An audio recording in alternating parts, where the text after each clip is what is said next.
I don't think I've ever been mad at you. I don't think I've ever been mad at you either. You holding a grudge, huh? I never heard of that. It's all right. How about a warm cup of shut the hell up? You've been fired. Voore's offense certainly didn't drop our jaws. Blah, blah, blah, blah, blah, blah, blah. I love it when it's a podcast because I can say bad words and I can actually give you the middle finger. So hello, Mike Florio. How do you do Chris, today? I need to amend something that was said on the way in. Okay. Last week, it was true. I had never been mad at you. I'm mad at you today because this was supposed to start 10 minutes ago. You're late, Tom Coughlin. If we're going to do this, we got to be punctual because I got other shit to do. Oh, okay. Well, sorry. First off, you got mad at me on the podcast last week because, I called you out for texting and you had a personal issue and then you actually got really mad at me. So that actually did happen recently. Okay. And for all those out there, this is the PFTPM podcast joint collaboration with Chris Simms Unbuttoned, okay? I just want to make it sure that you feel good. This is PFTPM podcast. And all I know is when we did the thing last week, everywhere I look, it's that goofy football head logo, which basically is about the shape of your head, so it worked out very well. I know you, and I know that probably annoyed you. That's why I'm going to talk about your podcast more than me, because I know you. Good. You're snarky, Good. and that's the way it is. But I want to tell you about this cute little podcast called PFTPM, okay? Some guy does it out of his garage in West Virginia. Wait, is it Virginia or West Virginia? I always get it mixed up. Which one are you? Don't even start. Don't even start. Your invitation has been permanently revoked. I knew somebody told me that would annoy you. But you do have Jamal Adams on this week, which is cool, and then Juju Smith-Schuster. So two pretty damn good guests. I give you credit there. I just wanted to give your podcast some pub. But let's get into it. Thank you. Okay? Let's go. All right. Last week, okay, Mike, you beat me in everything.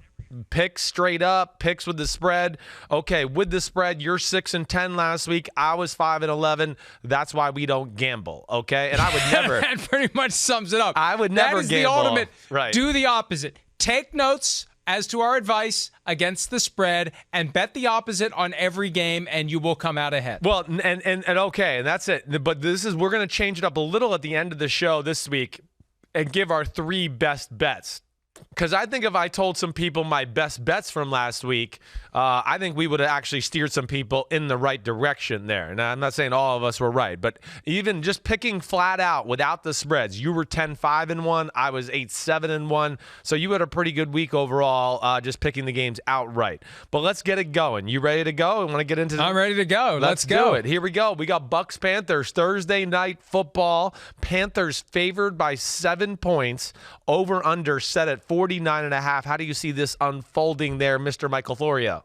I think that this game is going to underscore the reality that Jameis Winston is not the answer for the Tampa Bay Buccaneers. We're going to know by Halloween that this thing is done in Tampa for him, and it'll be interesting to see whether or not Bruce Arians at some point considers putting him on the bench for Blaine Gabbert or Ryan Griffin or whoever else he may bring in. I think that this is falling apart quickly. We saw it last week. We're going to see it again tonight. I like the Panthers with Christian McCaffrey, a healthy for now Cam Newton playing at home, second home game in 4 days. Can you envision the Panthers losing twice at home in that kind of a time frame? No. 30-17, Carolina Panthers. That's my pick. So Panthers, given the points, take them straight up. Take them given the points. I like them both ways. Yep. Okay. I like them both ways too. Okay. I like them both ways too. But either way. Is this how it's going to be? Yeah, it is. It's called the podcast. We're allowed to be silly. And then, me, some perverted thoughts go through my head and pop out of your mouth. And pop out of my mouth. But I have some of the same concerns that you do. And it didn't look great, of course, from the Tampa Bay Buccaneers. And again, I know we've talked about this a lot already this week, but the Panthers, I really think shot themselves in the foot more than anything last week. It was there to be had for them to win that game against the Rams. Either way, give the Rams credit. They pulled it out. They win the game. But, you talked about it. I don't think we're going to see a rusty Cam Newton again for the second week in a row. They're at home. Thursday night favors the home team more times than not. And I just think it's a better football team in Carolina. I'm not going quite as high scoring with you, but I do have the Panthers covering the spread. I'm going to go 24-16. Panthers pull out a victory. They go 1-1. And then, yes, the 0-2 questions start with the Tampa Bay Buccaneers. So we see eye to eye there. And we're both under the 49.5 over-under for what that's worth. And, you mentioned Thursday night favoring the home team. Yeah. The Panthers had no travel obligation, right? They don't have to go anywhere. They can squat there. Not that the Buccaneers have a long trip to make, but still, the Panthers in that compressed window don't have to worry about packing everything up and either coming home or going anywhere. That favors them as well. It's a real thing. There's no doubt, and I'm glad you brought that up because just think about today, or yesterday is what I want to say, Wednesday.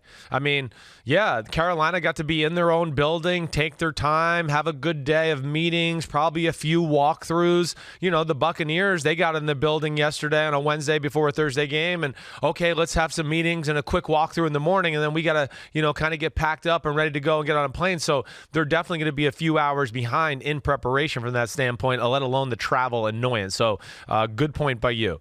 Okay, let's start off our Sunday slate of games with a doozy, okay? The Cardinals at the big bad Ravens. Man, Kyler Murray going on the road across the country to play the Baltimore Ravens. This just in, the Ravens defense is better than the Detroit Lions. That is for sure. Ravens favored by 13, over under at 47. What do you think, Mike? What do you got? Well, this just in, the Cardinals offense better than the Miami Dolphins. Yes, and right. I think I see this line, Ravens minus 13, that is inflated by the 59-10 victory from last week, and this perception that what we saw last week is going to continue. That always influences the betting and thus in turn the line. I think the Ravens win this game. I got it 33-24, and part of that is wishful thinking on my part that it's a high-scoring, exciting game. I don't think the Cardinals can outscore the Ravens, but I think they can stay within 13. I think they can stay within 10.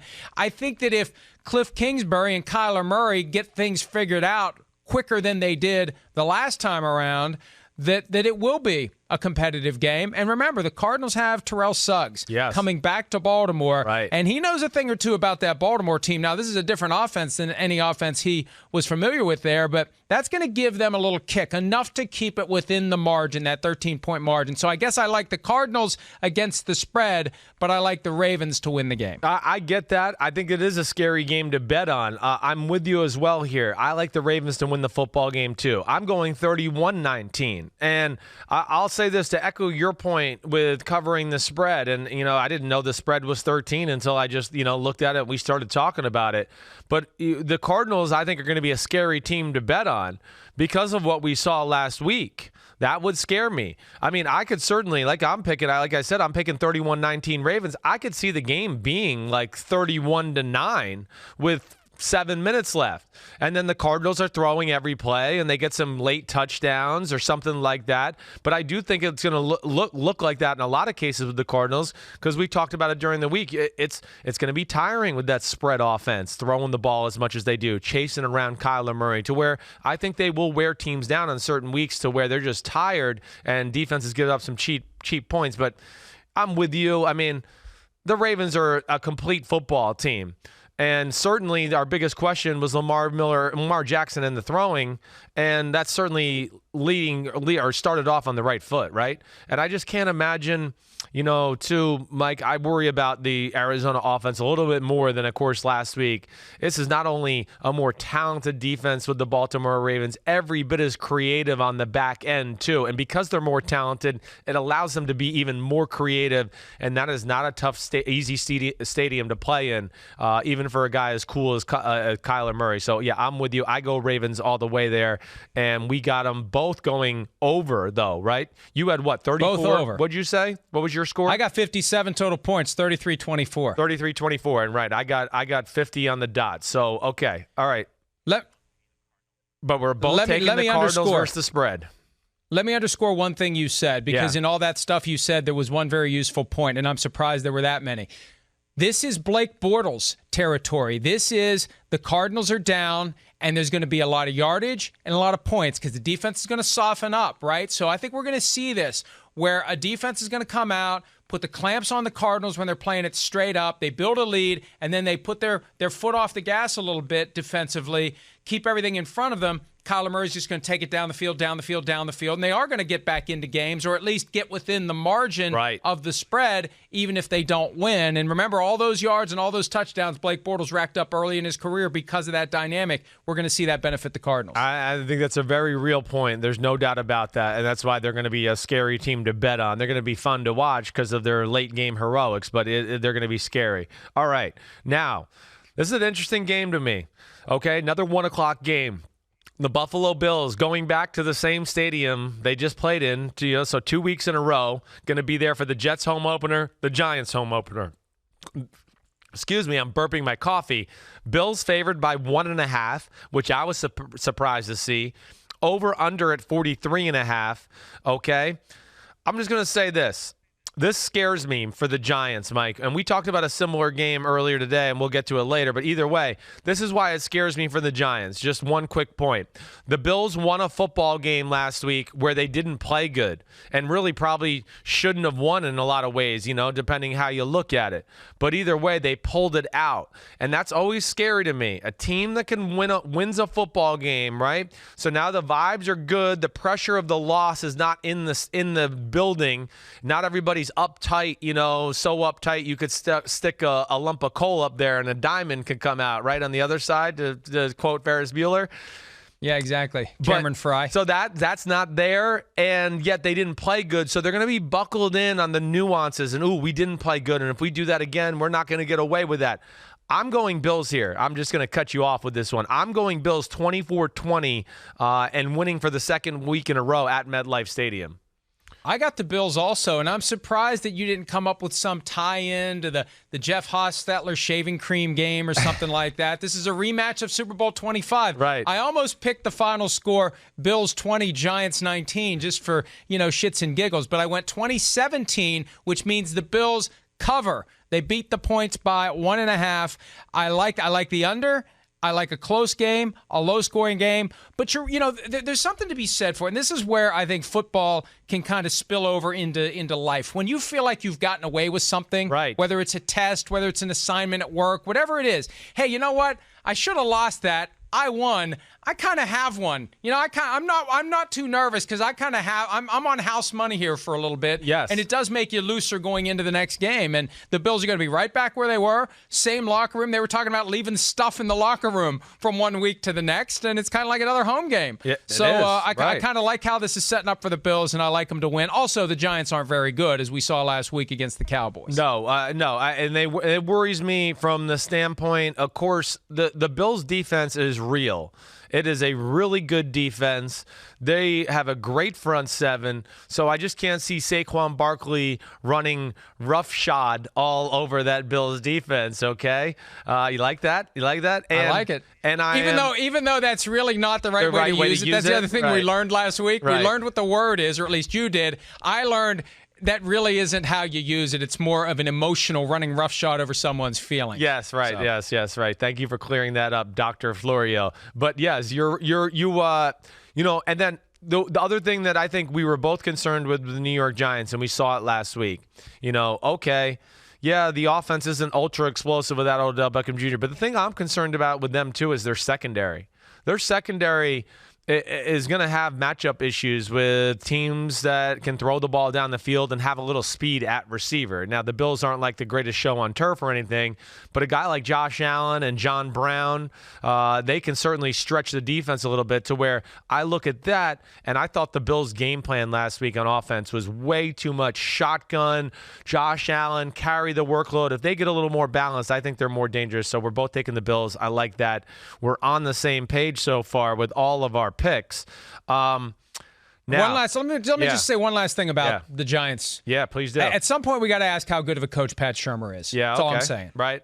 Because 11 carries last week for Saquon Barkley. Are you kidding me? Eli Manning over Daniel Jones. Are you kidding me? That's a fair question. We've seen enough body of work from him that we can start asking, Good offensive coordinator, maybe not a good head coach in the vein of a Norv Turner. Okay, Right. that's fair. That's fair. I hear you there. And, I'll just say this just to defend him a little bit, because it's hard to defend him when you give Saquon Barkley only the ball 11 times. But the game did slip away for them in a hurry. They came out the first drive, it looked good, and then all of a sudden the Cowboys just went on fire, and they got five straight touchdown drives to give themselves 35 points.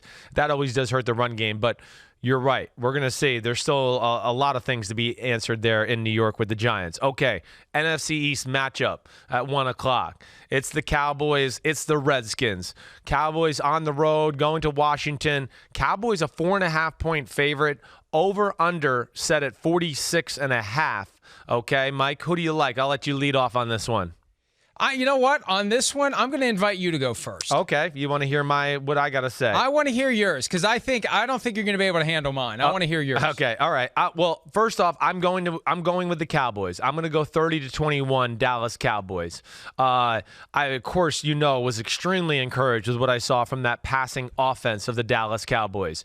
I worry about the Redskins secondary in general. Okay, I think they're another one where I look at it and go, ooh, I don't think they can match up with Gallup, Amari Cooper, and Randall Cobb, along with the tight ends and Jarwin and Whitten in that defense. They don't want to play man-to-man. They want to play zone.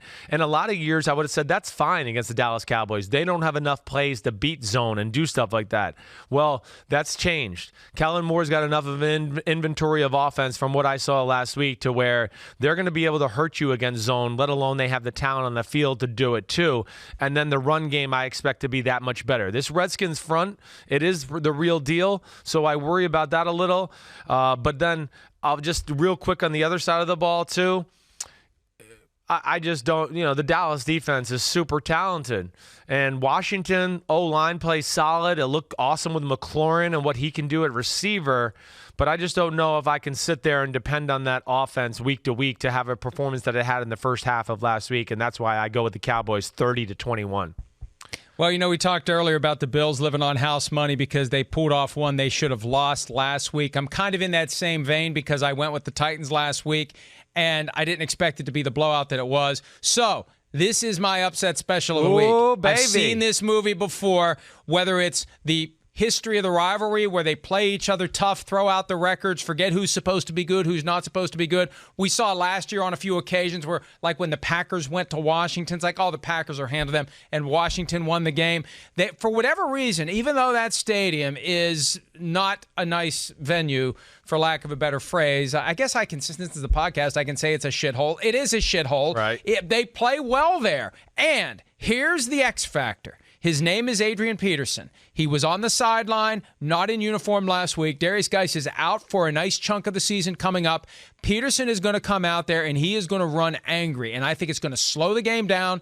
It's going to limit the number of possessions the Cowboys have, and I think he's going to run effectively. There's still a chance Trent Williams is going to show up, although as of Thursday, he hasn't, and I don't think he will. Even without him, I think Adrian Peterson is going to come out there and give us a glimpse of what he used to be. He's still good for it once in a while, but I think he can do it. 23-20, upset of the week. Washington wins the game. It stays, what's the over-under? It stays under by a hair. I like Washington. Okay. Listen, I don't think you're crazy there. I'm not going to say that. The one thing I'll give you for the Redskins, they are not going to be overmatched up front, which is what Dallas does to a lot of football teams. I just think this is a different Dallas Cowboys team this year. We'll see. That's a good one. I have a feeling that's going to be one of your 3 best bets of the week as we go forward. I hope. I don't feel that good about it. All right, good. Well, I hope you're wrong either way. I tried to sell it as best I could. I don't know that it's one of the 3 best bets of the week. Okay. But, all right, what do we got next? All right, Colts at Titans. We got an AFC South matchup. Hey, Jacoby Brissett played well last week. We saw the run game of the Indianapolis Colts. Very impressive. The Tennessee Titans had the big upset, which you called going back to the schedule release, okay? Defense was very impressive. Offense, listen, I still got questions about that offense there in Tennessee, but there was still some good to take away from it altogether. Titans are at home, favored by 3, over under 44.5. Go ahead, Michael.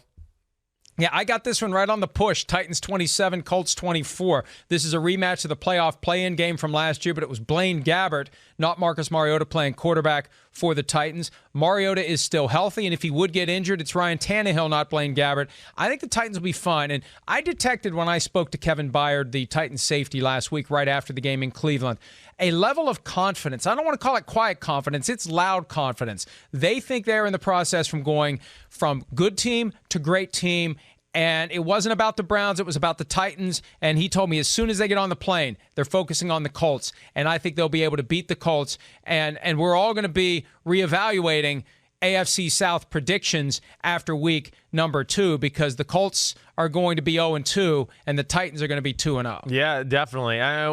We said all along that this was a tough division and that we wouldn't have been shocked to. I think we both picked the Titans to come in last. We would not have been shocked if they ended up in the playoffs. There's, all 4 of these teams have a very good roster.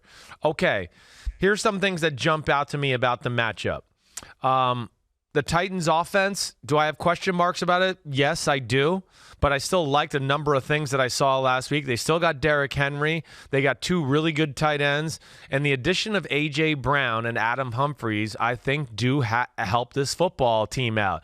I really liked the way A.J. Brown looked, Mike. He was like a faster, more explosive Jarvis Landry type of guy. So that adds another element to their offense. The Colts defense, they kind of play the same scheme as the Dallas Cowboys. It's not going to they kind of just do what they do and they say, we do it good and we're not going to mess up. That's cool. I just don't know if they're talented enough to pull it off every week all the time as far as the Colts. I still question the talent in the secondary for the Colts. I still question whether they have enough big people in the middle of their defense to stop the run game. To flip it over with the Colts offense, their run game's legit. We know that. But I think the Titans can slow that down too because the Titans can play. They can put their corners in some tough spots, right? I mean, that we saw their secondary. Those 3 guys, Logan Ryan, Malcolm Butler, or Dory Jackson, they can match up with any 3 receivers in football. And Dean Pease can feel comfortable about calling man-to-man on certain plays to go, ooh, I want to stop the run game or I want to slow down the run game and put extra guys in the box. I can trust my guys to man up. And I still am not totally sold that the Colts offense and the pass department is quite the same as it was with Andrew Luck. So I'm with you. I'm going Titans, but I'm going a little closer here. I think the Titans win 19-17. I think we're going to see a little bit of a defensive struggle here. I don't imagine a ton of points because I don't think the Titans offense is that explosive, and I think the Titans defense is pretty damn good to slow down the Colts offense, which I think a lot of. So that's why I go that. So I guess I'm under the under. You're threading the needle, baby. You're threading the needle. This is a tough one. You're taking the Titans to win, but the Colts to cover. I am. I know, and I didn't mean it. With a 1.5 point spread. I know. So that just that will not be one of my 3 bets of the week. I can promise you that. I would suggest that not be. No, it will not be. So, but okay, we both have the Titans winning, and yeah. Titans will be, if they win, they will be atop of the AFC South because the other 2 teams in the AFC South play each other as well, the Texans and Jags, and they're both 0-1 to start too. So here we go.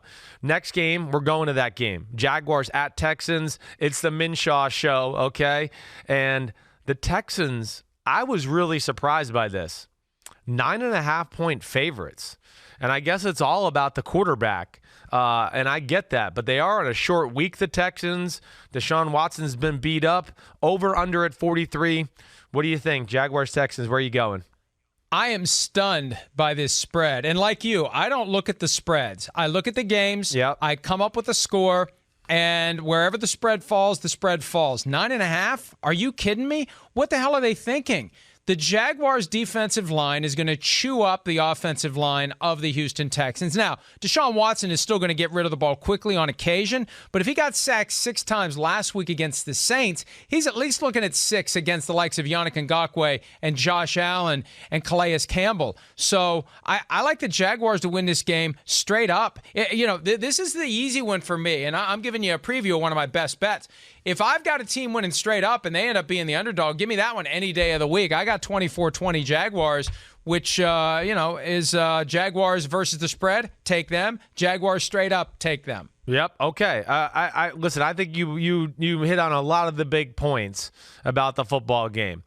First thing is, I worry about the Texans defense, right? And listen, I know it's Gardner Minshew, and there's certainly questions, but I liked what Minshew. I keep saying Shaw. Minshew, I liked a lot of what I saw there last week from him coming in the game. Now, it's a different week. He's a starter. He's got to prepare for the starter, but I still think there's enough talent around him to where he doesn't have to reinvent the wheel, okay? I do question the Houston Texans defense, okay? I question the secondary a little bit, and I question up front. I think we saw the other night, they're going to miss Jadeveon Clowney. I mean, J.J. Watt was not even a thought in that football game. He was not even a thought. We heard his name one time when he got held around the throat by Ryan Ramczyk. Exactly right. That was it. That was the only play he was really. So I think you're seeing that effect already because he's not going to get as many favorable matchups anymore because there's nobody to be scared of on the other side. Whitney Merciless, good player. I don't think he's the stud he was 3 and 4 years ago. So I do worry about that aspect where I think the Jaguars can have some success against that Texans D. Now, I know Deshaun Watson's going to make some plays and make some things happen, and definitely, there's no doubt about that. But like you said, I worry about the pass protection, and then Hopkins, Jalen Ramsey will be one of the key matchups of the game in general to dictate who wins and loses. And if Hopkins kind of gets the best of Jalen Ramsey, I think there's a good chance they win that game. I'm going with the Texans here. Okay? I'm going with the Texans to win the game 22-19. I wanted to pick the Jaguars. I really did. But ultimately, I'm just picking the Texans because of the quarterback matchup. But would be absolutely shocked if it was by 9.5 points or more. I really would be. I'm not giving up on this Jaguars defense. They played the worst opponent you could possibly play to start a season off with Andy Reid, Mahomes, Tyreek Hill, Watkins, all of that. So there we go. What was your final score? Mine is 24-20 Jaguars, so I am just a hair over, but I don't know how strongly I feel about that. I feel more strongly about the Jaguars winning and at a minimum covering than I do about the over-under. Yep, I hear you there, and I'm trying to figure out where the heck I wrote this down, but I have the under, of course, and where the hell is my pick here? I've lost my way, and I'm trying to figure out. Oh, there it is. Okay, thank you. That summarizes so many things about your life. I've lost my way in life, in this podcast, and everything. That certainly has a chance to be one of my bets of the week. Okay, I'll say that much. All right. Oh, I didn't say my score. Wait, what does? I'm going the Jaguars. You're talking about the Jaguars getting the points. Yes, I am. Yeah. But I'm picking Texans to win 22-19 only because of Deshaun Watson. I think he makes late game magic to pull out the game. Okay, here we go. Chargers at Lions. Chargers going up to Detroit. They're favored by 2.5 points. Over under at 47.5. I am very, very concerned about the Chargers, not only because they're missing players, but their run defense. I mean, they've been abused the last 2 times they've taken the field in the run game. Last week, Marlon Mack ran everywhere. He ran roughshod all over him, Mike. And then the last time the Chargers were on the field was the AFC divisional game, and Sony Michel ran roughshod all over him, Mike. So I have a concern there with the Chargers. Who do you got here? How do you see it unfolding? Yeah, and meanwhile, they say keep your head on a swivel. Melvin Ingram's going to have his whole body on a swivel after what happened to him last week with the Colts and Quentin Nelson. My God, no more spin moves for Melvin Ingram. He came right out of that, and he got flattened like I've never seen a guy get flattened, especially a guy who's one of the best pass rushers in the game. Yep. That said, I like the Lions in this one. A lot of the reasons you're explaining. Run the ball with Kerryon Johnson and C.J. Anderson. Just run it, run it, run it. Keep the offense on the sidelines. Too many injuries for the Chargers. Lions pissed off that they let the Cardinals back into the game last week and tied it up. And you know what? There's a little bit of that Bills vibe with the Lions because they still should have lost the game. Right. Tremaine Brock had the ball right in his hands and it ended up hitting his face. All he has to do is grip the ball, step out of bounds, field goal wins the game for the Cardinals, and the Lions are 0-1 trying to put the pieces together. They were very lucky to get out of there with a tie. And I think in Detroit, Chargers traveling, Chargers banged up, Chargers not good against the run, as you said. I like the Chargers to lose 20-17 to the Lions. And this is another one where, hey, you're going to give me points and I already like that team to win. No brainer. Take the Lions. Yeah, I hear that. Yes, and you explained a lot of that perfectly. Again, no Hunter Henry, another weapon gone from that Chargers offense. That does worry me, okay? And I know they did some good things last week, but at some point, especially against a defensive coordinator like Matt Patricia, he's going to take away Keenan Allen in certain big plays of this game. You can count on that. It's the Bill Belichick School of Coaching. So who is going to be that next guy that can really contribute? Is it Benjamin? Is it Inman? I don't know. So I look at that and do worry about that aspect. Also, I mean, if there's a weakness to the Detroit Lions, it's their secondary, and I don't know if the Chargers are talented enough to really expose that at this point.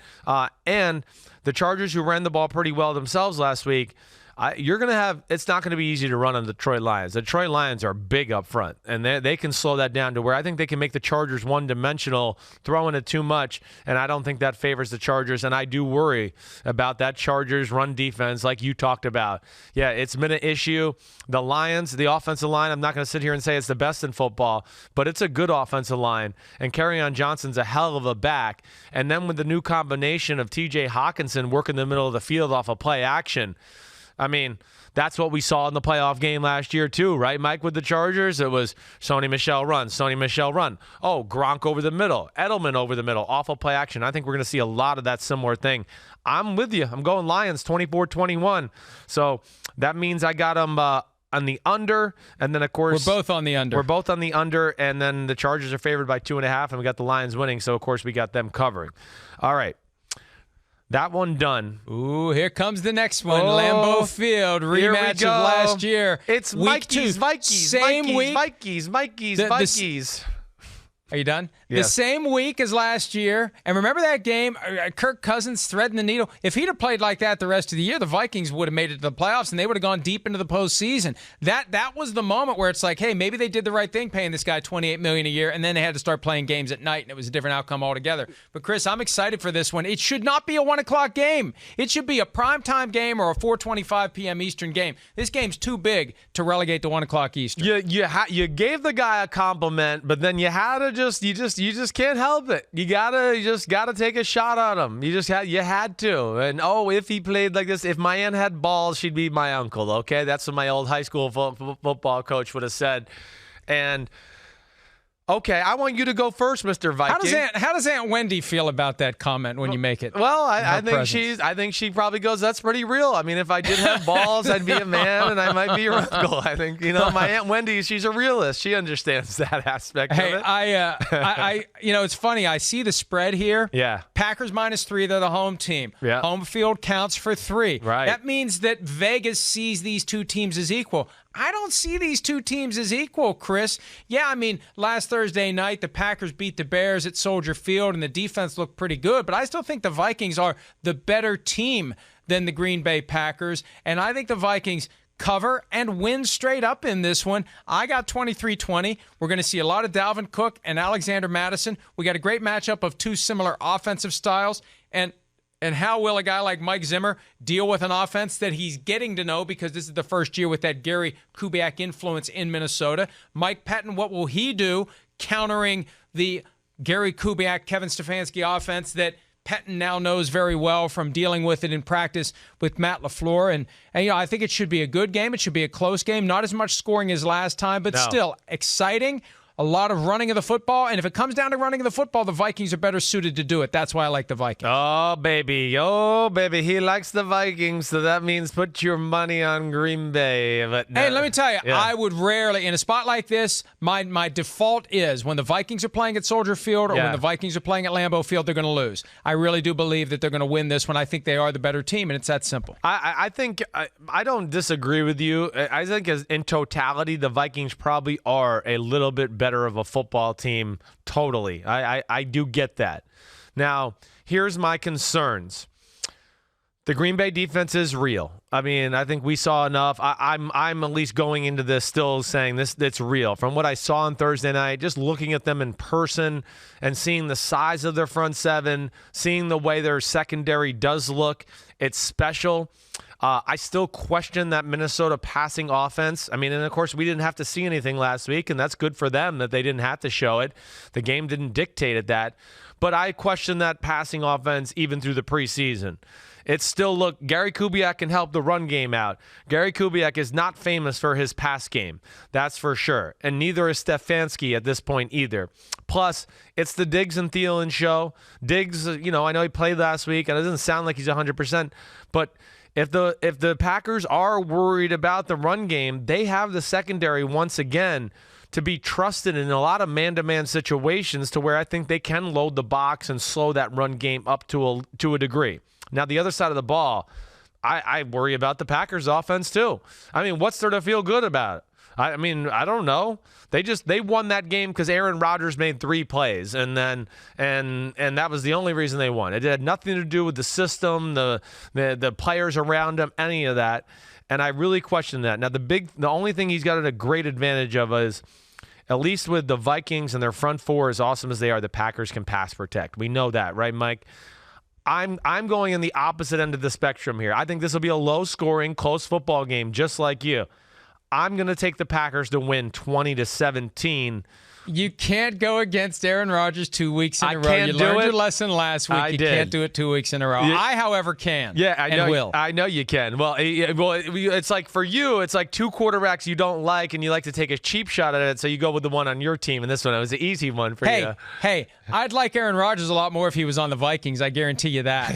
I'd like him a lot more than I like Kirk Cousins if he was on the Vikings. Okay, I hear that. But yeah, I'm really basic football logic. I think this is a very even football game. I'm taking the Packers because they are home and Aaron Rodgers. I could see them being down 17-13 with 1:40 left on the clock. And then this is Aaron Rodgers got to make magic time, and he makes magic, and they score, to win the game with 20 seconds left to go. Something like that. I really envision it being that type of football game. We'll see where it goes. But we both got a close one, and we both got the under. You said what, 22-19, or what was your score? 23-20. 23-20. So you're on the under as well by just barely. But that one's in the books. Okay, let's not spend a lot of time on this freaking debacle. I was just going to say, we do spend way too much freaking time together. I was going to say, let's not spend too much time on this one. Patriots-Dolphins. Patriots versus the Division III football team, now called the Miami Dolphins right now, okay? As much as I think going down to Miami is a trap and all of those things, it's a trap when a team is somewhat good, not when the team is clearly the worst team in football, okay? And they're outmatched. I give them a fighter's chance to slow down the Patriots for periods of time in the game here and there just because Brian Flores is going to know what to expect from Josh McDaniels. But ultimately, there's no way, all right? And I actually have the Dolphins covering the spread here. I didn't even realize that. Well, I got the Patriots winning 35-17. I think it'll be like 35-10, and the Dolphins get like a late touchdown to cover. But, so I'm picking the Patriots to win, but got the Dolphins, and certainly would not bet on this game with any of my money. I got it 45-17 Patriots, and I sensed last week a vibe from the Patriots, and you throw Antonio Brown into the mix. Now, it's gotten weird the past day or so with the off-field issue involving Antonio Brown, but I almost feel like it's 2007 all over again for the Patriots, where they are going to try to crush everyone, not just win by 7 or 10. They are going to turn it on, and they are never going to turn it off. I wonder when we would see Jared Stidham in a game like this. How far out of hand does it have to be before he's put onto the field? And maybe Bill Belichick keeps Tom Brady in the whole game. Remember those questions came up in 2007. Why aren't you taking Brady out? You're winning by 35 points. Well, we're just playing the game. And I feel like the Patriots are going to try to morph into that vibe this year. They don't want to lose on the road. Right. They know what that did to them last year, going 3-5, forced them ultimately to go to Kansas City, where they were very lucky to get out of there alive. I think this year it's all about winning on the road and winning as big as possible whenever they can. They're not going to let up. There's not going to be a late touchdown. There's not going to be a backdoor cover. I think this one's going to be, and as much as it feels like a trap when you say 18.5, I think it should be higher because I think it is going to be 20-plus points for the Patriots. Well, more times than not, when I do talk to my friends who are good gamblers and anything like that, when they see spreads like this, they go, if it's 18.5, it's because Vegas knows something, and just ride that wave and go with it. It'll probably be worse than that. And only reason I'm making it a close cover is I'm going to give Brian Flores like 1 or 2 stops, maybe, because he knows the offense. But don't bet on that, okay? And if anything, bet more in Mike's favor on that one than in mine. That's for sure. I would feel more comfortable, really, if I had to bet money. I think I would have gone, okay, I'll bet the Patriots to cover rather than the Dolphins to cover. Okay, here we go. We got the San Francisco 49ers going to the Cincinnati Bengals, okay? The Bengals, you know that 80s rock band from New Jersey, right? You're finally saying Bengals properly instead of saying Bengals. That's the irony of your comment. You've been saying Bengals for 2 years. Now you're finally calling them the Bengals, and you're comparing them to the Bengals rock band. I'm trying. And you're finally saying it right. I'm trying to say it right, and I know I usually say Bengals, and the other one that you know it's really, you want to talk about something the Simms family messes up really bad? My dad, who's from Louisville, Kentucky, okay? He says Cincinnati, and he used to get made fun of on TV all the time. And I even have argued with him, like, Dad, it's Cincinnati. And he's been like, no, it's Cincinnati. It's Cincinnati. He doesn't even want to hear it. The guy grew up right by it. He still doesn't know what the hell the city's called, but that's my dad, and he's a rockhead. 49ers. Well, so what do you think of the Cincinnati Bengals? I was impressed with a lot of the things I saw last week from the Bengals. You know, as you and I discussed a lot on PFT, yeah, we don't think the Bengals are going to the playoffs. I don't expect a great record, but they do have some talented players on the roster that's going to make them a pain in the butt in a lot of football games. And I think the big thing is Andy Dalton is just not going to – he's not going to win games for you, but he could lose them. And last week was a game – I know he threw for 400 yards, but he lost the game for them. Because he couldn't make some plays in the red zone to score a touchdown, and they settled for field goals, and then he whiffed on a pass. I mean, they were throwing a screen when they were down on like the 19 or 20-yard line, and he did the old throw, went back to throw the ball, and the ball slipped out of his hand and popped in the air, and the Seahawks intercepted it, where they were going to really be in the driver's seat of controlling that game. Bengals home opener, 49ers going across the country for the 1 p.m. dreaded Eastern time start. We saw they didn't go across the country. They stayed in Youngstown all week. Does that change your assessment? I did not even know that. I did not, and it does not change my assessment. It doesn't matter, but that's actually good to know. At least they're going to get used to that time zone. I'm going with the Bengals in this football game. One, the 49ers offense did not make me feel good last week still, and I still don't trust Jimmy Garoppolo. It's still a total work in progress. Yes, I did like the defense and what they did, but there's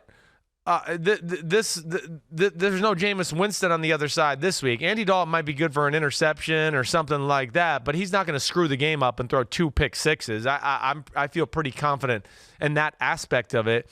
And Zach Taylor impressed me as a play caller. And the 49ers played that Seahawks scheme. And we saw that Zach Taylor has a pretty good understanding of that scheme. That scares me for the 49ers with the fact that I don't trust Jimmy Garoppolo. And because of that, I'm going Bengals 23, 49ers 20. Simple logic for me. The Bengals last week looked very good against the Seahawks team in a very difficult spot. The 49ers aren't as good as the Seahawks. They're coming into Cincinnati, and I think the Bengals win that game 24-20. It could get even worse than that, but I think I'm going to go Bengals 24-20, so the Bengals cover the 2-point spread. I got it just at the under, 1 point below, so it could go either way. There's always that late field goal that could screw everything up, but I don't think it's going to be a high-scoring game, but I do think the Bengals win.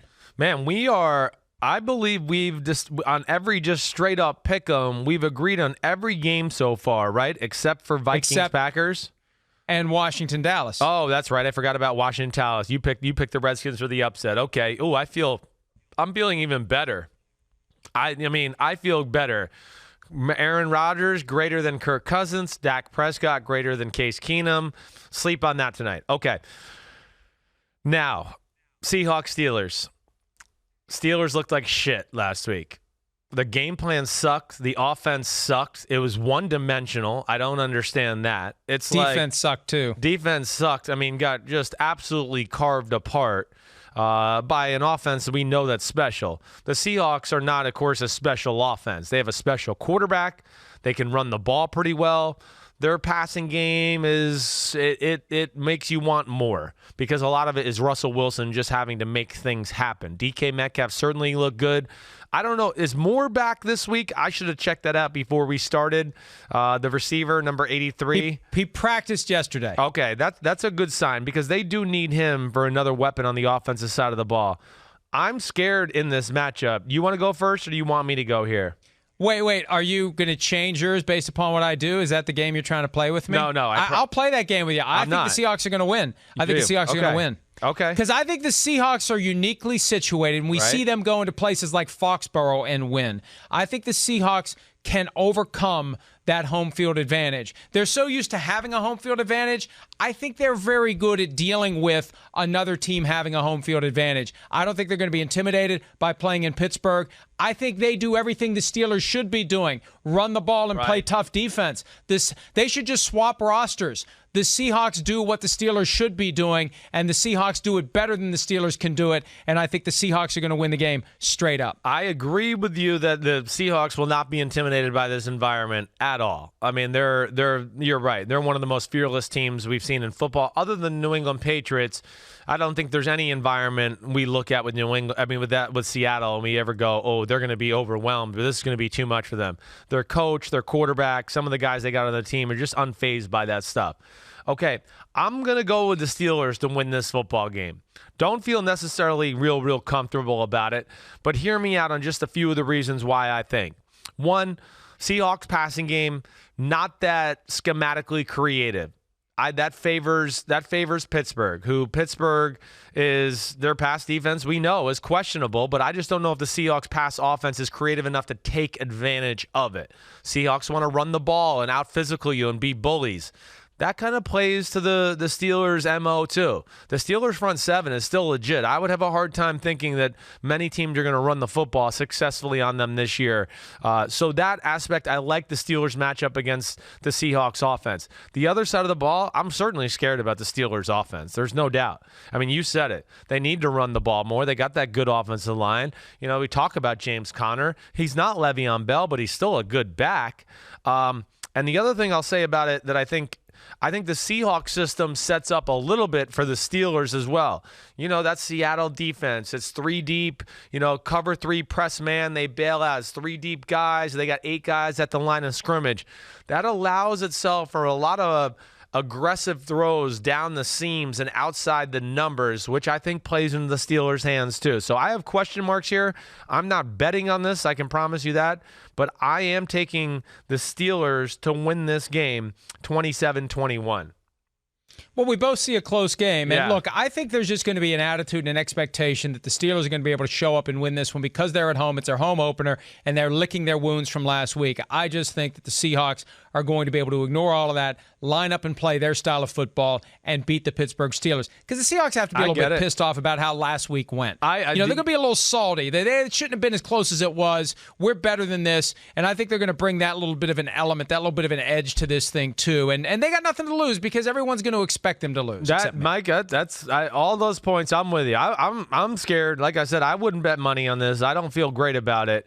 And I think your point again.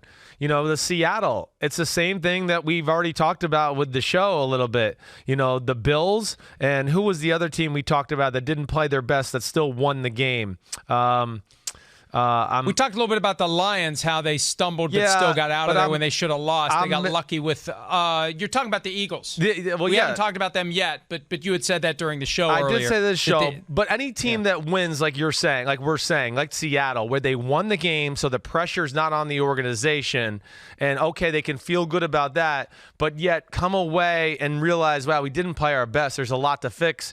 That's usually a positive when you look at that stuff, that type of stuff. That's why, yes, I do like. I'm scared of the Seahawks in this matchup because of that. That is a scary proposition. All right, that's it for the 1:00 games, right? I don't think I gave. Wait. Yeah, you didn't give a score. What was your Seahawks score? I got to find it here. I'm scrolling. God, there's a lot of games this week.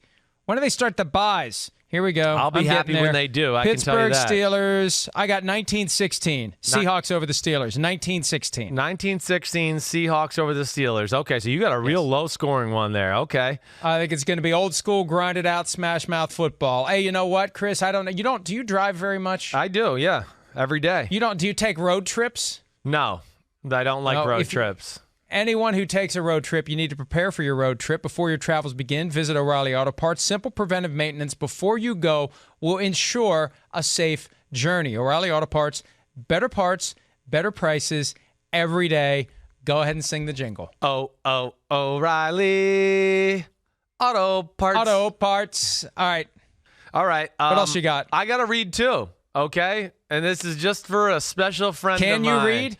Can you read? I can read. You went to Texas. Are you sure? I can, but it's the PFTPM podcast, baby. I got to show it love because I do it on every one of my podcasts. I doubt you do that for mine. Hopefully you will be soon, but I do it for you. Every podcast, it's with that weird guy in his garage in West Virginia. Oh, that's right.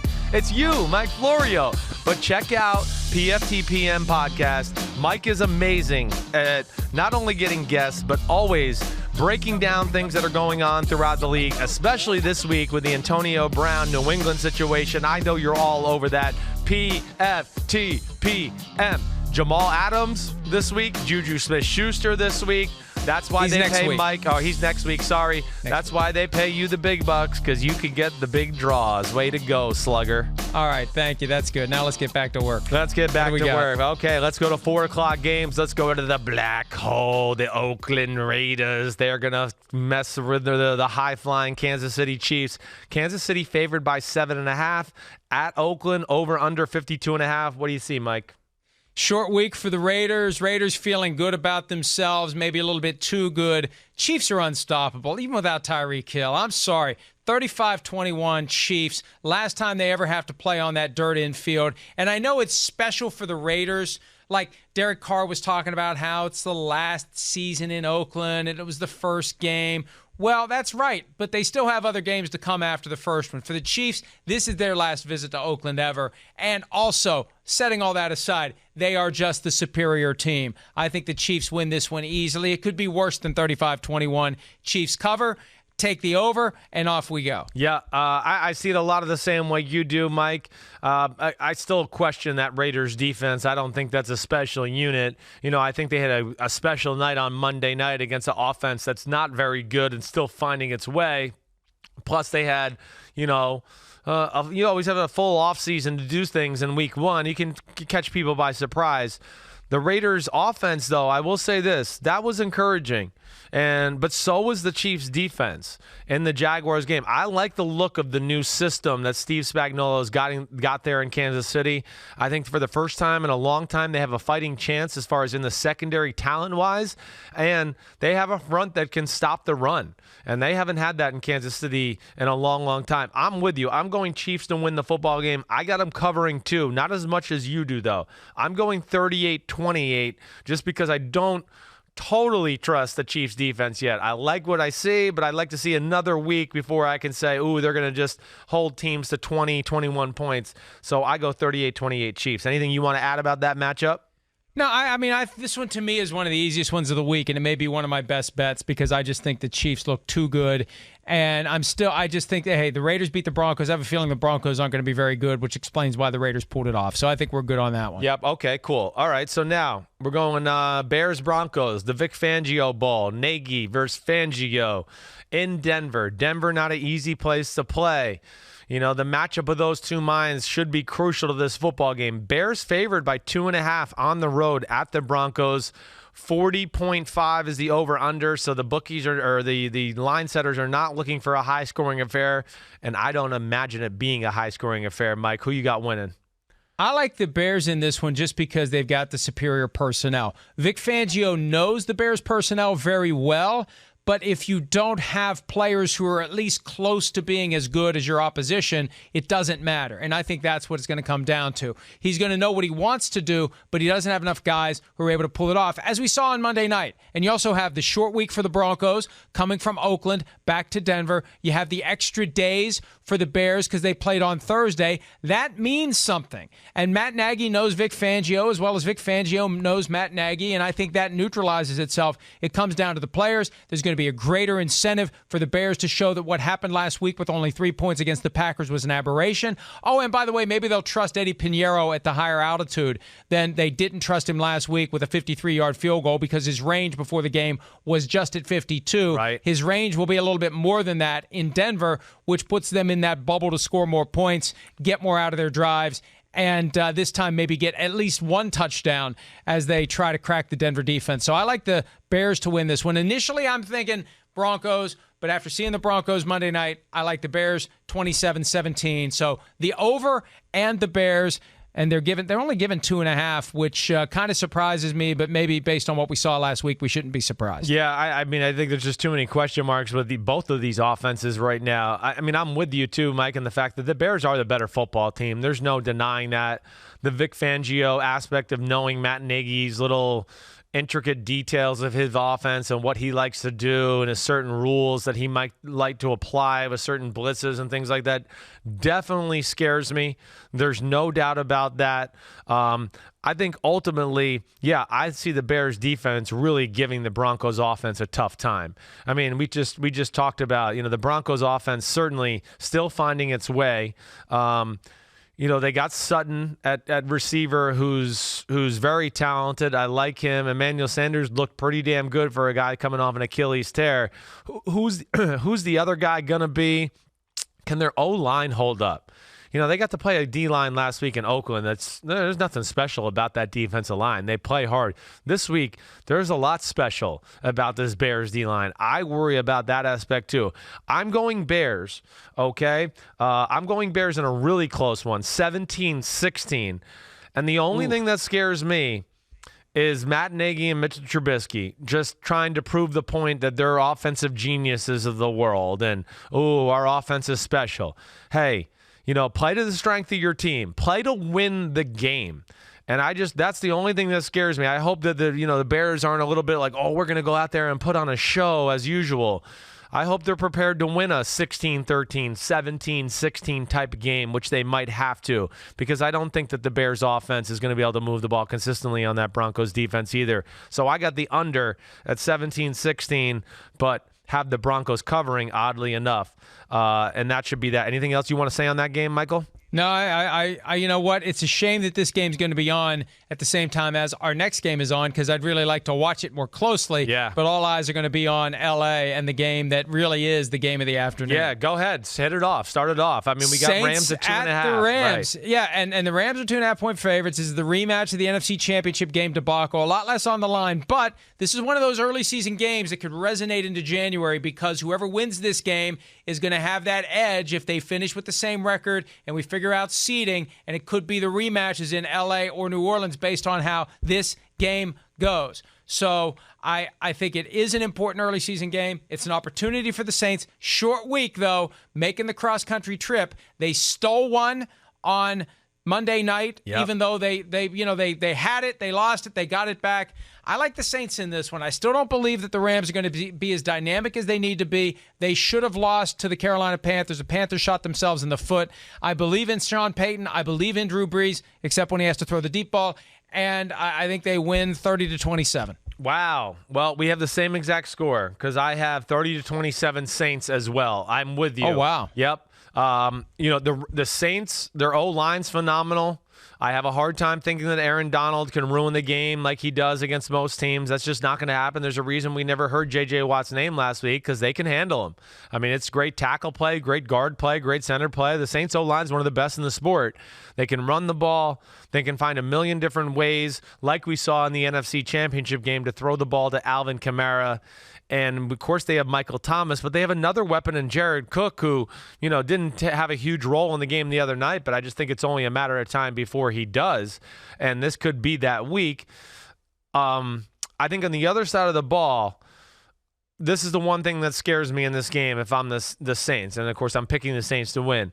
Is the Saints play too much man-to-man, Mike? They're too aggressive. As we saw at the end of the game situation there, I mean, the only guy Deshaun Watson throws the ball to is DeAndre Hopkins, and they're playing bump man-to-man on him with 50 seconds left when they're backed up, basically daring the team to throw the ball to him. I mean, hey, listen, I think a lot of Marshawn Lattimore, but just to put him play that type of press man-to-man in that situation is dumb defensive coaching and dumb defense in general by Marshawn Lattimore to even let an offense have the opportunity to make that big plays or the big plays we saw at the end of that game.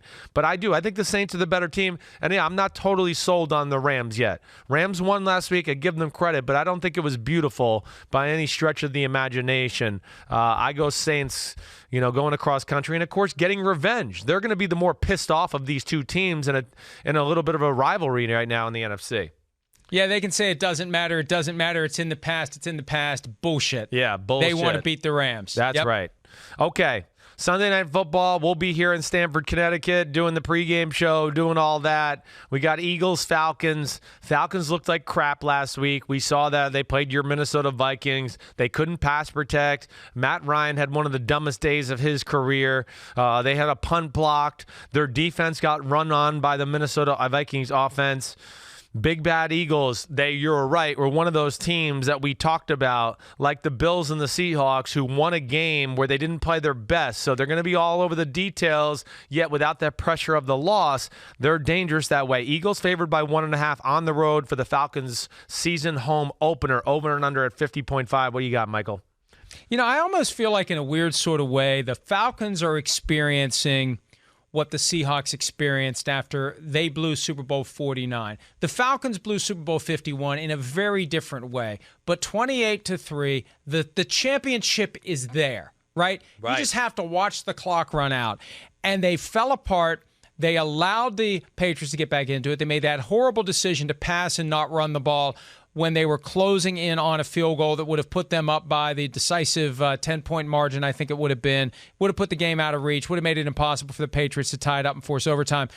And I almost feel like you need to purge the organization. Now, not entirely, but you need some major turnover. You need to wash that taste fully out of your mouth before you can move on. I just feel like this team has had a hard time getting back to center and getting. Now, I know they made it to the playoffs the next year, but they looked not very good against the Eagles in a game that they should have won. They were the better team, especially with Matt Ryan versus Nick Foles that day. Yep. But I just feel like they're having a hard time getting their legs back under them. And it's almost like they're waiting for that axe to fall on Dan Quinn or on someone else, and it's just move on and just a new breath of fresh air into the organization. I just think this is going to be a long year for the Falcons. It was an ugly opening game, and I know it would have been hard to win in Minnesota week 1, but I think they're going to lose this one to the Eagles, and they're going to fall to 0-2, and they're going to get desperate very quickly, especially as they see the Saints possibly going to 2-0, the Panthers or the Buccaneers at 1-1, and you start seeing everybody fading in front of you.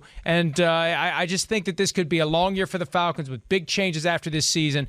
And I think the Falcons lose this one. What do I have? 27-21. Okay. All right. Yeah. So this is a big game for the Atlanta Falcons. And I think you're spot on about the things with the Falcons organization. How can Arthur Blank be totally happy with things that are going on there? He's paid Matt Ryan. He's paid Julio Jones. He's paid Devontae Freeman. He's paid Grady Jarrett.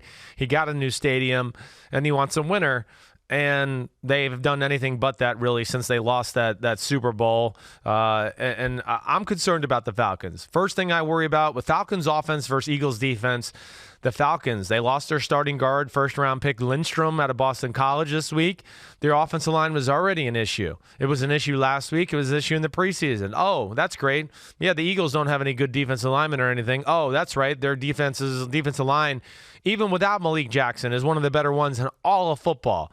So that scares me about Atlanta. Now, what scares me in that Atlanta offense versus that Eagles defense is just this one little thing. Jim Schwartz, like we saw early on last week in the Redskins game, can be too over-aggressive at times. He just goes for the jugular too much. And within that, he'll leave his guys in some very vulnerable positions, and that's why we saw the McLaurin kid at Ohio State from Washington Redskins last week catch a few bombs where he's going for the kill, and I want to go, they can't move the ball. You're basically giving them the get-out-of-free jail card to just take a shot up in the air. So I do worry about that, especially with Calvin Ridley and Julio Jones and Sanu. The other side of the ball, the Eagles offense, I just think, here we go. I think it's going to be a special year for that offense because Carson Wentz refocused with all the things he's had to deal with. But Deshaun Jackson, offensive line's healthy, okay? They got everything you want. System's good, and now they finally have a guy that can go deep to take a little pressure off of the system, and their O-line is healthy, and they can run the ball any way they want.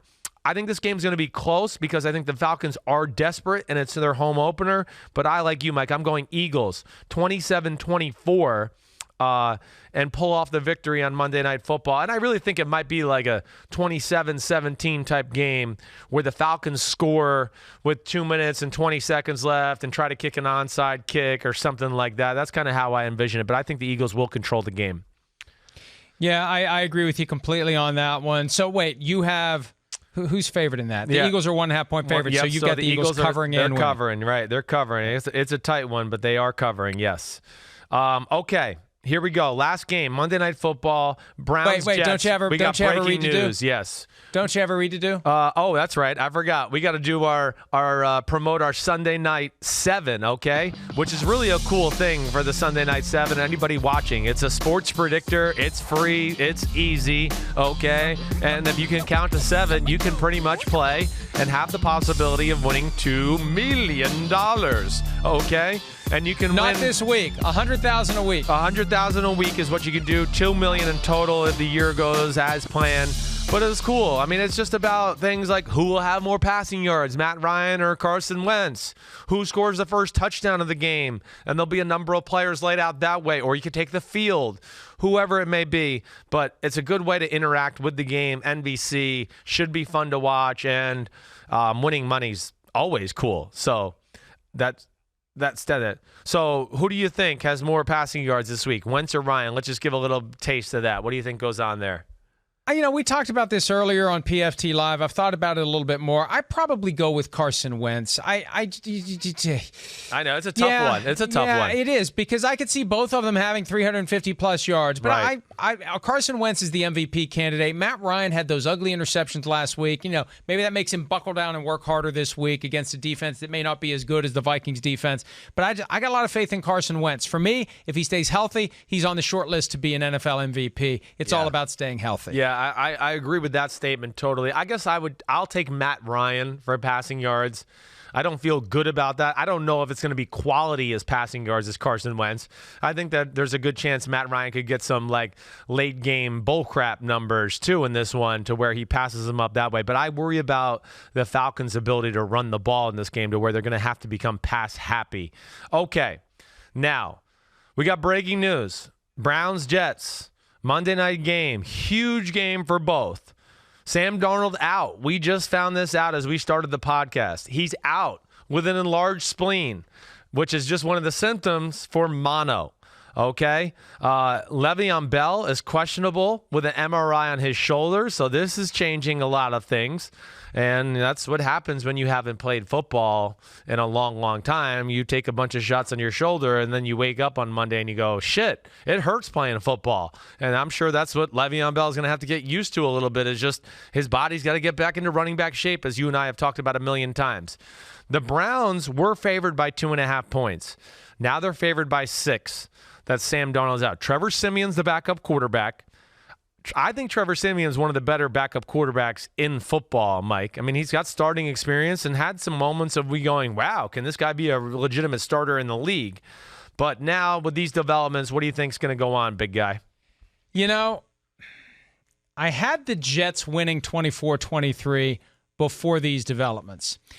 And my analysis focused on Greg Williams, the defensive coordinator of the Jets, his knowledge of the Browns, the fact that he is going to be pissed off that he didn't get to be the head coach of the Browns, the fact that the offensive coordinator that he didn't even pick to be the interim offensive coordinator, and Freddie Kitchens, got to be the head coach of the Browns. My guess is Greg Williams knows that maybe Freddie Kitchens isn't quite head coaching material, or at least thinks that. Whether he's right or not doesn't matter. But Williams is probably thinking, this guy shouldn't be the head coach of a college team, much less the Cleveland Browns. And I think the matchup here to watch is the Jets' defense against the Browns' offense. And I know that in the secondary, especially at the cornerback position, you could argue the Jets are overmatched by Jarvis Landry and Odell Beckham Jr., but I think Greg Williams is going to come up with something. And if the front seven can get to Baker Mayfield, it doesn't matter if Odell Beckham Jr. is running free. And we saw how bad the offensive line was last week against the Titans. They could have some of the same struggles this week, and I think Greg Williams is going to know how to penetrate it. And I think, look, this takes all the pressure off the Jets, right? You're right. All of a sudden, the sky's falling. Nobody expects them to win this game. You think Adam Gase is going to react to this by saying, oh, well, we're just going to be 0-2? Or is his attitude going to be, let's go, let's do this? He's gone through adversity in Miami year after year, week after week, game after game. I'm sticking with my pick. Jets 24, Browns 23. Holy shit. Okay, we're officially in Crazyville, and he lives in West Virginia, okay? I mean, I'll agree with you that Adam Gase ain't going to fold a 10 or give up. I mean, that's for sure. And Greg Williams is certainly going to have a chip on his shoulder and want to prove that Freddie Kitchens shouldn't be the head coach. And I mean, your points you make, they're real. I worry about, the Browns' ability to protect, especially when they blitz. And the Browns last week got shotgun happy, got pass happy. What made them good last year when Freddie Kitchens took over as the play caller is he did stay patient with the run. And he did a lot of things off of play action, off of that successful run that made it hard. If you want to slow down a blitzing defensive coordinator, the best thing to do to slow him down is scare him with the run game. Get in some of those power run formations. And now the defensive coordinators get scared to blitz because they go, ooh, if my two blitzers get stuck in the same gap, then I don't have a guy for this one other gap, and all of a sudden that could be Nick Chubb running for a 70-yard touchdown. That's got to be scary. So I want the Browns to be a little bit more balanced. I will say this, the Browns defense played pretty good last week, and there's not a lot to be scared of on the Jets offense in general, especially if Le'Veon Bell's not 100% and Quincy Enunwa was out. So that scares me on that side of the ball too, and I think Freddie Kitchens has a slight advantage in this matchup between him and Greg Williams. I'm going to go with the Browns. I was picking Browns 24-17, so I have them covering them, the new spread, the old spread, whatever it may be. But ultimately, I think what I look at, Mike, is Jets are, I think, a mismatch at secondary, and the Jets' front four is not a great path. They're going to have to blitz to create pressure, and I think that could leave some issues in the back end for that secondary to where Baker kind of gets back on track. I'm going Browns 24-17. All right. All the pressure's on the Browns. It is. There's no doubt. It was before. It's even more so now. I really do think the Jets are going to win. Okay. All right, cool. You're allowed to think that. Oh, here we go. Now we know how Sam Darnold got mono. Is this Thomas real? Was carrying it. No. Okay. It's a joke. Geez, I was serious. I thought, I was like, wait, did Demaryius Thomas really go to the Jets and have mono and pass it along? That would be like the ultimate, also game planning right there. Yeah, sure, you can have our player that has mono. We'll send him to you. I mean, I never put that out of the realm of possibilities with the Patriots. Here's the thing, though. It is highly contagious, and I think we have to watch now for whether or not any other Jets players end up developing it in the next week, days, whatever. Definitely. So. All right. We got to do our best bets. 3 best bets. What you got, Michael Florio? What you doing? Let's do one each. Let's do one each so I have time to think of my second and third one while you're doing your first one. Give me the Jaguars getting 9.5. Okay. Final answer. I'm on that with you, too. So I'm there all the way. I'm taking the Texans to win 22-19. I don't even feel that comfortable with picking them to win the game, but I would be absolutely blown away, shocked, okay, if the Jaguars lose by 9.5 points. So that's definitely one of my bets. Go to number 2. Who you got? Chiefs giving the Raiders 7.5. Book it. Ooh, baby. Okay, Mikey likey. He likes the Chiefs. I'm scared of that one just because I don't totally trust the Chiefs defense yet. I'd like to see another week before I crown them like officially better from what the shit I saw last year. My second one will be the Detroit Lions, who are playing the Los Angeles Chargers. Lions are at home. Chargers are favored by 2.5, and I don't think this is a good matchup for the Chargers. I like that as my second bet of the week. I think the Lions win the game outright and, of course, cover the 2.5 spread.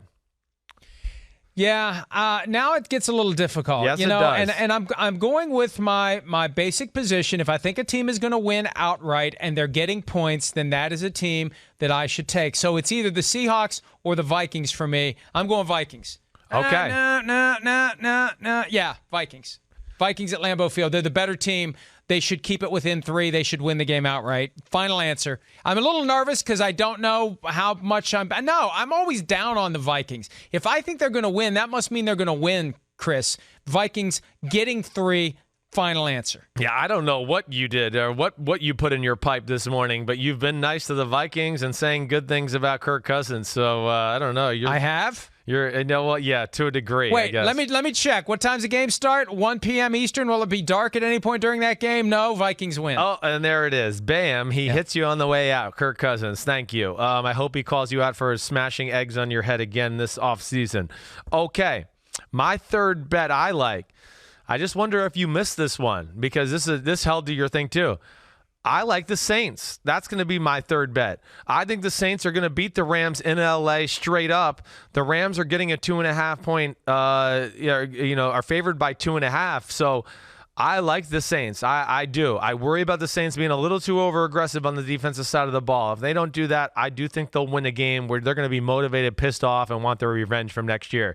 So those are my three bets: Lions, Jags, Saints. Your three bets are Vikings, Jaguars, Jags, there you go, and the Kansas City Chiefs. So this will be interesting. Yes. We'll see how it goes. I hope I beat your ass this week. I don't like that I lost to you last week. It really pisses me off. We need to keep a separate tally of the best bets too. We're gonna keep it all tallied up. We got that. But I hope everybody enjoyed it. Our little joint collaboration.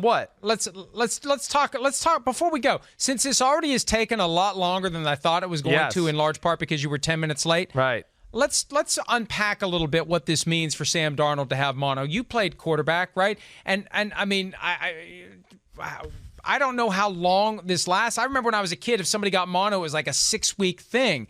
I mean, this hurts the Jets. I know Trevor Siemian is not a horrible backup quarterback, but if he's got to play for 2 or 3 weeks while Darnold gets better, do the Jets just fall off the face of the earth, or do you think there's a way, relying on that defense, relying on Le'Veon Bell if he's healthy, that they can stay competitive? I think they can stay competitive. I think the Jets are in trouble anyways because of their schedule in general. I think it's scary. Whether it's Sam Darnold or Joe Namath who come back to play, it scared me from that standpoint. I don't think their offense is going to fall off the earth.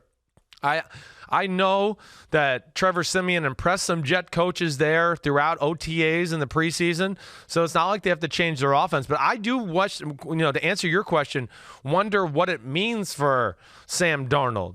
I mean, I'll tell you, the first thing that went through my head is I'd like to sit here and think you could play through mono. I was like, well, I would play. I mean, but I don't know anything about that. I'm just saying that. I have no knowledge of really what I never had mono.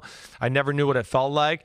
And I don't know, what someone does feel like, whether you can go out there and compete on a week-to-week basis. It puts you on your ass. Yeah. It puts you on your ass. I've never had it. Right. But you have no energy. You can't get up. You can't get out of bed. If you're on a couch, you can't get off the couch. You've got nothing. So there's no way he's going to be able to play. I just don't know how quickly they can accelerate him. Yep, that's what stinks. The development right. And everything gets lost a little bit now that he can't play and continue to grow in this Adam Gase offense and come back from a game that he was a little underwhelming last weekend in that Buffalo Bills game.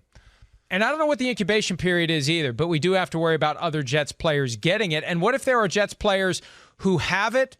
I don't know when you're contagious, but maybe they could pass it to some of the Browns on Monday night if they aren't yet showing symptoms. So this is a situation that we need to monitor. Yep. It came out of the blue. Sam Darnold's going to be out for at least a week. It's the Trevor Siemian show in New York. Expectations down to nothing for the Jets now. So they can be loose. They can go out and play their game on Monday night, and maybe they can knock off the Cleveland Browns. So we needed to at least stress that a little bit more before we wrap it up. All good. You're right. We did. I'm not a professional host yet by any stretch of the imagination. I do have to go, though, because I got to get a flight to Notre Dame. Okay, Let's I got keep that going. game. Notre Dame.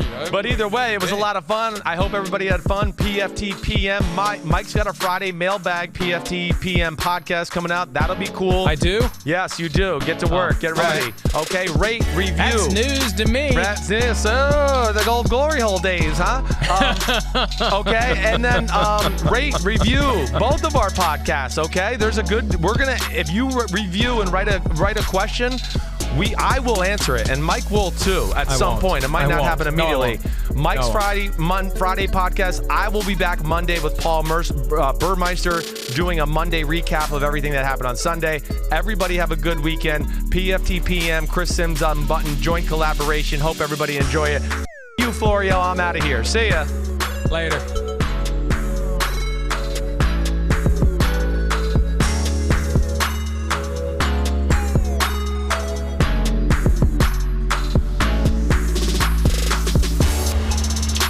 Yo, what's up? Come on, man. Subscribe on YouTube to Chris Simms Unbuttoned Podcast. I need you. Please hit the subscribe button, please.